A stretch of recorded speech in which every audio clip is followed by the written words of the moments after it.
This is a nice little picture to explain how reverse planning works, the logic of it.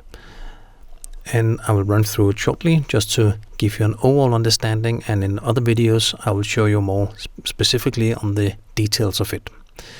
So let's look at it step by step.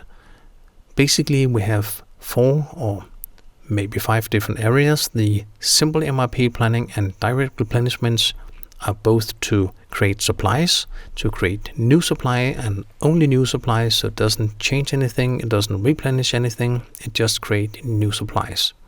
But it's in 2 different paradigms and it does 2 different things, one of them being more complex, the simple MRP.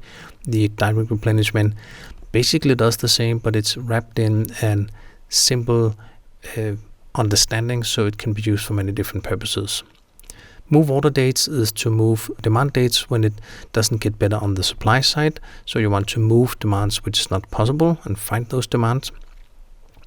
The identify overstock inventory is a functionality to find items that has too high inventory values that expires if you want to run the expiration date handling, or maybe you have some supplies that you don't need anymore and we want to find those even though they're either locked or we cannot find them with the normal planning functionality. And then the 5th one I talked about, we also can do some nice forecasting functionality, but it's not part of this explanation here. The first 3 examples here, the simple MRP, direct replenishment and move demand dates, use the same core report that we call the reverse planning report. It has some different fields when you run it, so it uses different functionality, but basically it uses the same engine to calculate.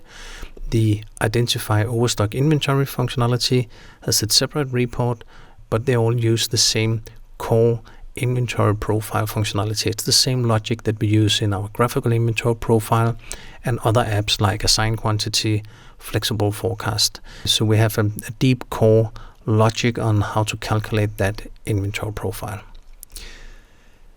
New supply orders are made in the simple MRP planning or direct replenishment, and when you carry out from those, it's transferred into the reverse planning worksheets, which is similar to a planning worksheet in standard Business Central or requisition worksheet.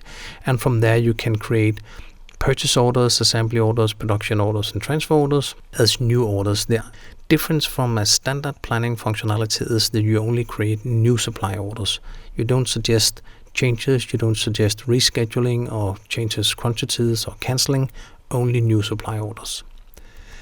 Whereas the move demand dates functionality, when you carry out from that journal, it will move some of the lines into the reverse planning worksheet if it's trying to move assembly orders, production orders or transfer orders, because those can be handled with a lot of standard Business Central functionality for moving dates. So it will be only creating the action messages that we know as rescheduling, whereas sales orders will be moved into a sales order handling journal that we've created in this app, where you can see all the sales order that needs to be moved and from which day and to what date. So the move demand date functionality is for moving demands that is not possible.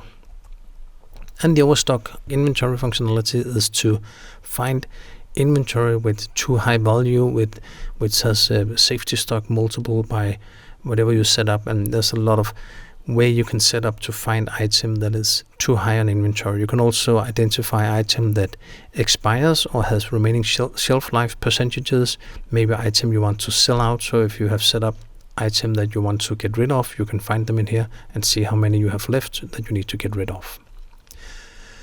And this is all made with planning user setup and planning template logic, where you can set up templates that as a default setup. We have a lot of default setup, and you can set up a planning template that relates to your complete company, so everybody uses the same planning templates. And when you select the planning template, it updates your planning user setup, so you can also make your own setup that is specifically for what you want to use. So those 2 are by default, and you can set up your own many templates for the company that you want to run. So that could be different template for different purposes a year. So in a total, this is how reverse planning looks when you look at all the logical functionality.